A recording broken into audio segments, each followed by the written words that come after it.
Paano ka maglibang sa mga panahon na kinakain ka na ng iyong stress? Paano mo nilalabanan ng iyong pagod, depresyon at pangungulila? Paano ka relax? Ngayong araw samahan niyo ako. Babahagi ko sa inyo ang isa sa mga paraan ko ng pagre-relax at paglilibang.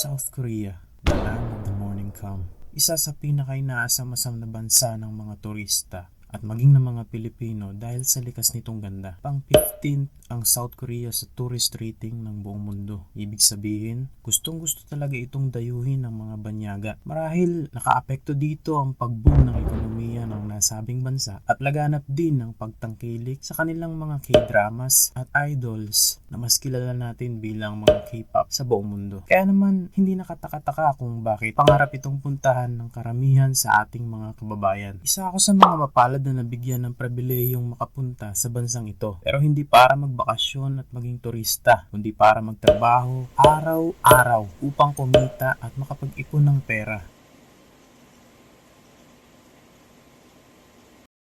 Ngayong araw ipupunta kami ni Master sa Yangnam Lotte Cinema. Isang uri ng sinihan dito sa South Korea. Malapit lang yun dito sa lugar namin. Manonood kasi kami ng Black Adam. Buti, nakumbinsi kong sumama si kuya sa akin kaya hindi ako solo flight. Good morning sa inyo guys. Ngayong araw ay pupunta kami sa Yangnam Lotte Cinema. Manonood kami ng Black Adam. Dalawa lang kami ni Kuya Bert. Apat sana kami kaya lang panggabi yung isa. Tapos yung isa naman naka-out lang.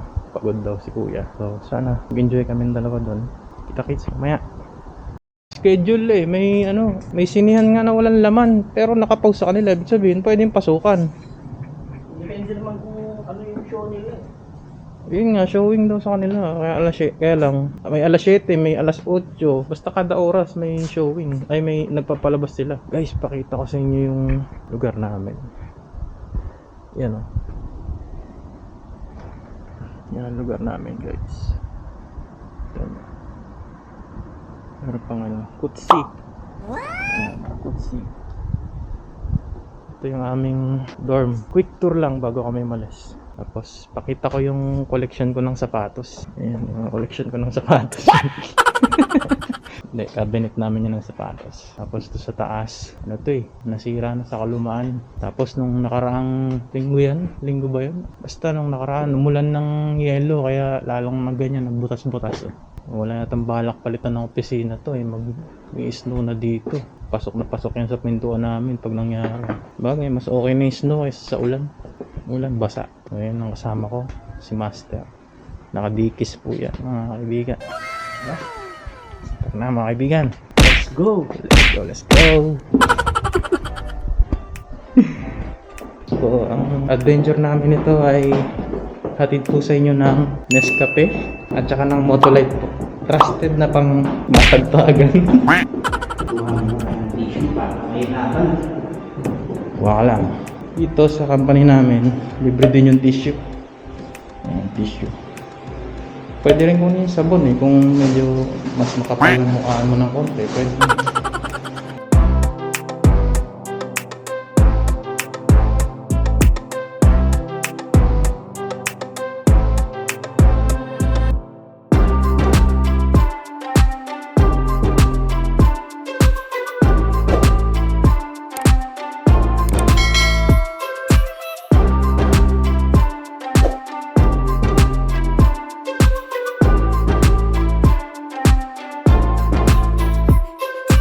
여기 버스 만약에 버스 있어요? 응? 버스. 버스? 버스. 버스 없어. 없어요? 응. 택시 불러야 되죠? 택시 불러야 돼. 아, 예. 알겠어요.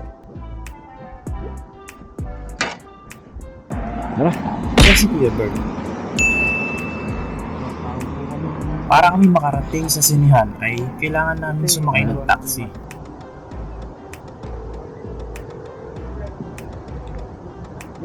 여기 그 들이 도망가나요?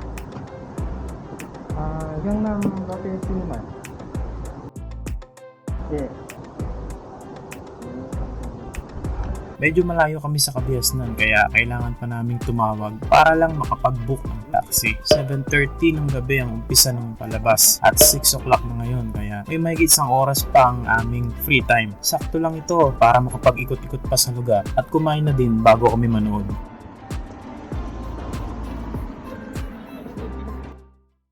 Meron daw, may taxi. Negative master ah. Nako, problema to. Ang taxi gustong pumikap sa amin. Tawag ka ulit. Ayun, may bus pa naman dun. Wala eh, walang bus doon, sabi nga niya. Hindi, pag ando na tayo sa baran, di doon tayo mag-taxi. Try mo lang ulit tumawag. Hindi, doon lang tayo habang natawag. Baka mamaya makachambahan natin yung bus. Dumating bigla eh. Ayun pala natin, wala pa palang chat eh. May chat na ba? Pag walang chat eh. Nag-iisip na kami ng paraan kung paano kami makakapunta doon sa lugar sa lalong madaling panahon. So, shoutout ka naman, master. Wala akong shoutout at wala naman akong YouTube account.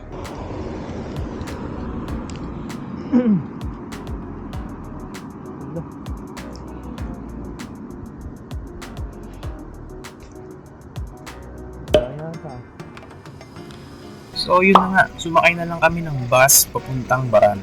Guys, ano oras na master? 6:25. 6:25, so may isang oras pa kami. Pero dapat mga 30 minutes before, nandun na kami o kaya mas maaga. Yung taxi lang talaga ang magpasaway. Sa malas yata talaga yung number na nakuha ko. Kasi yung sa'yo, walang mintis naman nung nagtatawag tayo dati. Ayaw kasi nila yung hindi marunong magsalita nga tumatangos. Kulang pa ako sa practice.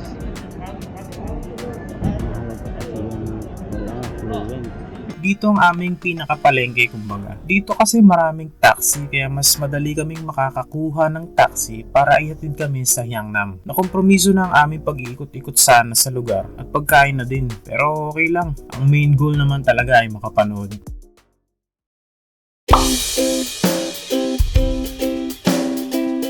Nakarating na kami ng medyo maaga pa. Nakabili na din kami ng ticket kaya chill-chill muna kami. Guys, nandito na kami ngayon sa Lotte Cinema guys. Ang schedule ng palabas namin ay ng papanoorin namin ay 7:30. Dumali muna kami ng popcorn saka 2 cola. Gutom na rin kami. So, kain tayo, kain.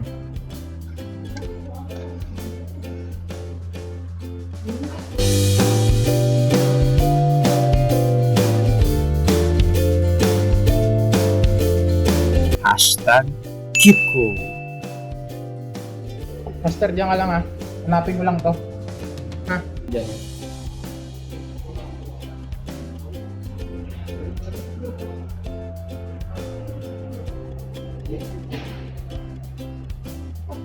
Kita mo na? 7th floor pa rin. At nandun na yung Black Adam eh. 7:30 yun. Pwede na. Dapat mga 7:15 nandun na pala tayo, Master. Di ba unin natin to? Pero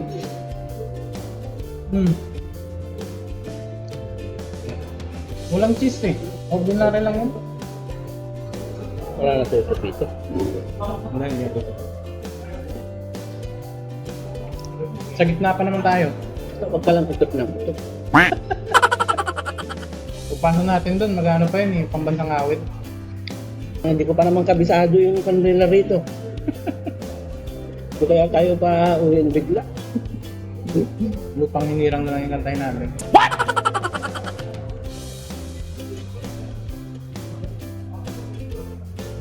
Dito rin tayo na ano. Bawal ba mag-picture sa loob? Bawal, Master. Hanggang dito yung Live. labas. Bawal din live. Lalo na. So guys, dyan muna kayo sa labas ha. Bawal na ang camera sa loob ng sinian eh. Kita-kits na lang mamaya sa labas. Yata eh. Dito.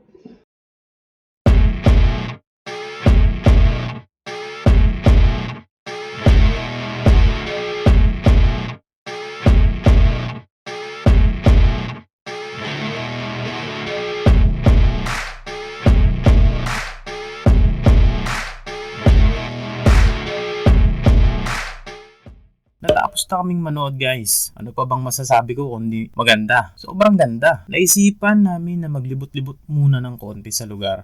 Guys, nandito kami sa labas ng Lotte Cinema.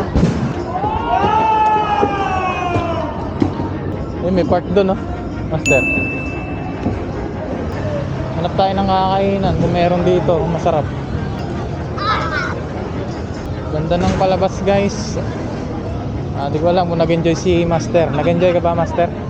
Nag-enjoy ako, masarap. Masarap manood. Number one. Galing ni Bossing. Meron pa pala doon, Master. Pinaka, ano niya, park. Joey lang, yan, sumama eh. Dito yung sinihan, dito banda. Ito yung base niya. Ganda ng palabas, guys. Nag-enjoy ako, masarap. Masarap manood. Number one.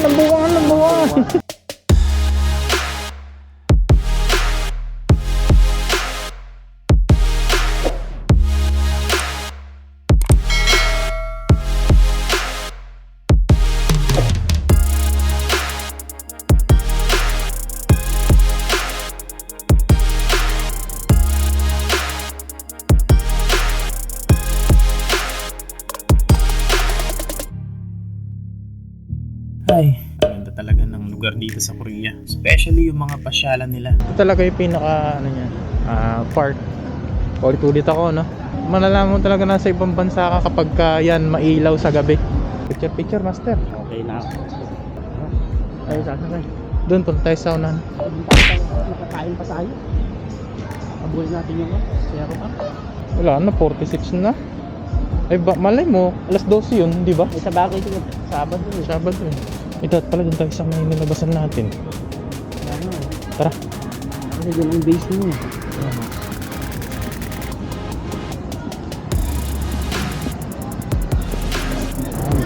Wala, anong oras na din. Kasi ang Korea pag gabi na, ano, yung tamang ilaw din ah. Oh, buhay na buhay. Sabi ko nga, malalaman mo pagka nasa ibang bansa ka talaga. Pagka yung mga ilaw sa gabi. Kahit sa Pinas, wala kang makikitang ganito kahit sa Makati, no? Master. Ako lang sa Ayala.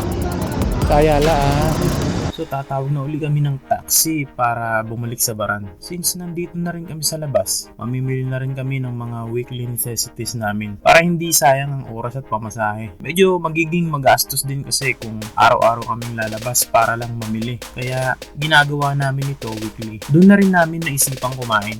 네, 여기 이항남 롯데 시네마요. 바란 제라마토요. 네, 감사합니다. 또 있든. Ayan. 아, 네. 여보세요? 네, 여기요. 안녕하십니까. 안녕하세요. 바란 제라마토 가주세요. 네.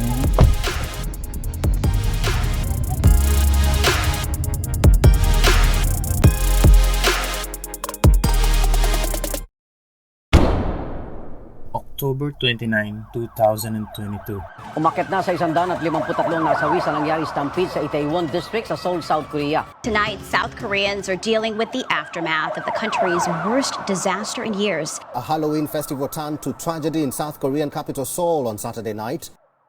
Gumimbal sa buong mundo ang kalunos-lunos na balita, lalong-lalo na sa mga taga-South Korea. Ang Itaewon Halloween Crowd Crush. Mahigit 100 kataong nasawi at mahigit 100 din ang mga sinugod sa pagamutan dahil sa mga natamong pinsala sa kanilang mga katawan dahil sa nasabing aksidente. Karamihan sa mga naging biktima ay nasa early 20s ang edad. Ang isa sanang masayang okasyon para sa mga taong nais lamang ay mamasyal, magbanding, kumain, uminom, magsaya at mag-relax ay nauwi sa isang trahedya. Tila isang panaginip na nauwi sa isang bangungot para sa mga nakasaksi ng isang gabi ng mga taong nagkakasiyahan na napalitan ng mga nakahandusay na katawan sa lansangan. Lahat ng ito ay dahil sa hangarin ng mga tao na magsaya.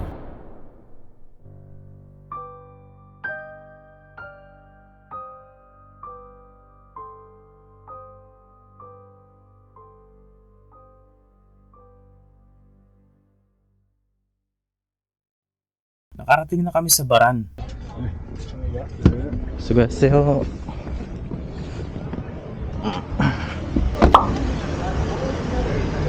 Ano, tara.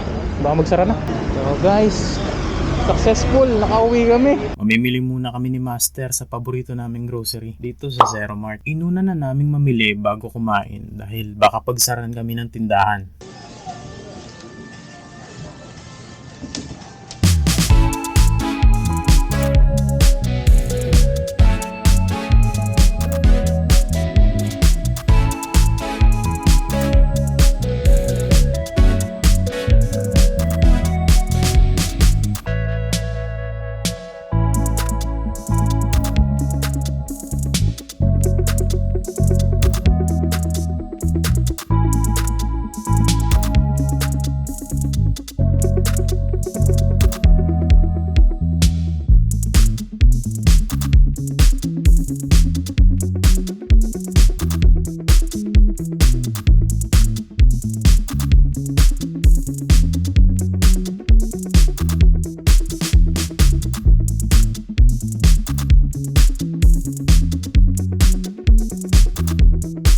Ayan,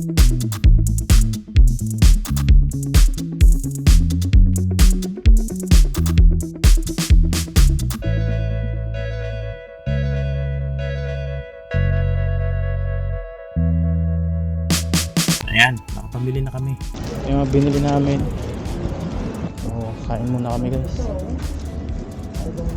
Alas 10. Pag alas 10 pala dito guys sa Baran na wala na masyadong tao. Hindi kami masyadong familiar guys pag ganitong oras dito kasi hindi kami malimit magpagabi dito talaga yung gabing-gabi. Diba master? Bira lang kami gabi niya. Bihira lang. Tulad ngayon. Trabaho lang tayo. Tara nang pumunta sa favorite spot namin.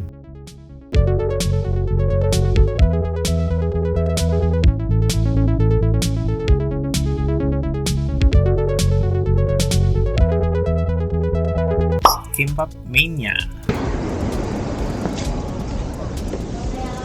Kasi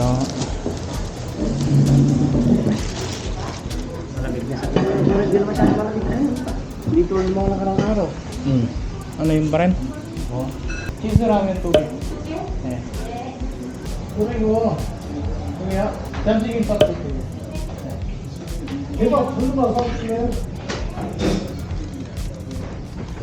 So guys, ito yung kakainin namin ngayon. Dito na kami sa Baran kumain kasi baka hindi na kayo masundo ng taxi dun sa ano eh. Mahirap na. Kakain tayo.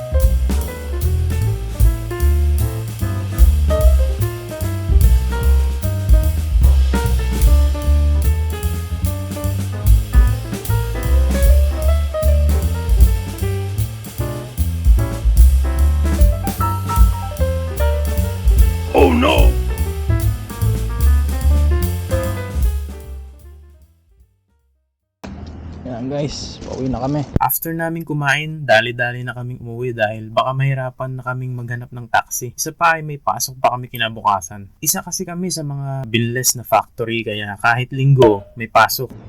Itong street ng Baran kapag wala ng mga tao.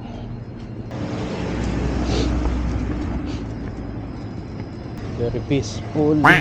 So, ito ang isa sa mga paraan namin ng pagsasaya. 4 kaming mga Pinoy's Factory at lahat kami ay hindi talaga masyadong mahilig gumala kapag may day off. Kadalasan, palengke lang at kung may long vacation naman, sa pinakamalapit lang kami pumupunta which is Seoul. Para lang bumili ng anumang maibigan at mamasyal na din. O dito ay nasa dorm lang kami. Hindi kami mahilig sa nightlife at paggagala ng walang humpay. Boring siguro sa iba pero para kasi sa amin, malinaw ang goal naming 4 kaya kami nandito sa bansang ito. Ang magtrabaho at makapag-ipon ng pera para maitaguyod namin ang aming mga mahal sa buhay sa Pinas. Para sa mas magandang future, di lang para sa kanila kundi para na rin sa aming mga sarili. Sasabihin siguro ng iba na karapatan din naman nating mga OFW na mag-enjoy at hindi lang puro trabaho bahay ang atupagin. Well, may punto sila sa bagay na yan pero ang best explanation ko para dyan ay gawin natin kung ano ang mga bagay na magpapasaya sa atin. Iba-iba kasi tayong mga nilikha ng Diyos. May mga taong mas na-enjoy nila ang buhay nila sa pamamagitan ng pakikihalubilo at pakikipagkilala sa iba't ibang tao. Ang iba naman ay sumasaya sa pagdidiscover sa iba't ibang klaseng lugar. Ang iba naman ay mas namamaximize nila ang kanilang pagsasaya sa katahimikan at pag-iisa.